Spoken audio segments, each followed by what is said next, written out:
పోతున్నారు, ఒక్కొక్కరు పాపం చాలా పెద్దగా కూర్చొని సరే ఒకరి కోసం మనం చెప్పాలి కదా అని చెప్పేసి వచ్చినటువంటి వ్యక్తి మాట్లాడుతూ ప్రవచనం అయిపోయిన తర్వాత చాలా బాగా విన్నావయ్యా, ఏమింత శ్రద్ధగా విన్నావంటే మీరే తర్వాత స్వామి నువ్వు కూర్చున్న కుర్చీ నాది, నువ్వు వేస్తే తీసుకుపోవాలని కూర్చున్నాను చెప్తున్నాను.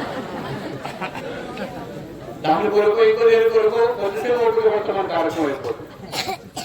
ఇలాంటి చాలా మీటింగులు పాల్గొని ఉంటారు, రాజకీయ సభల్లో పాల్గొని ఉంటారు, కుల సంఘాల మీటింగుల్లో పాల్గొని ఉంటారు, ఇంకా రకరకాల కార్యక్రమాల్లో పాల్గొని ఉంటారు, మీటింగుల్లో పాల్గొని ఉంటారు. కానీ చూడండి, హిందూ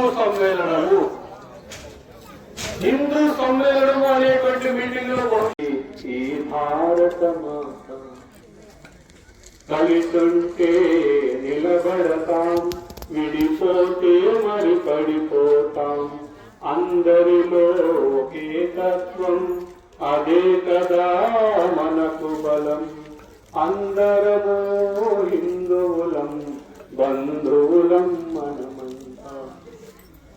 కులాలు చాలా ఉన్నాయి మన వద్దులో, వ్యవస్థ అది గుర్తుల వారికి వచ్చేటువంటి, కానీ అందులో భేదభావాలు ఉండదు, అందులో ఒకటే. పూచే పువ్వుకు కులముందా, వీచే గాలికి కులముందా, పారే నీటికి కులముందా,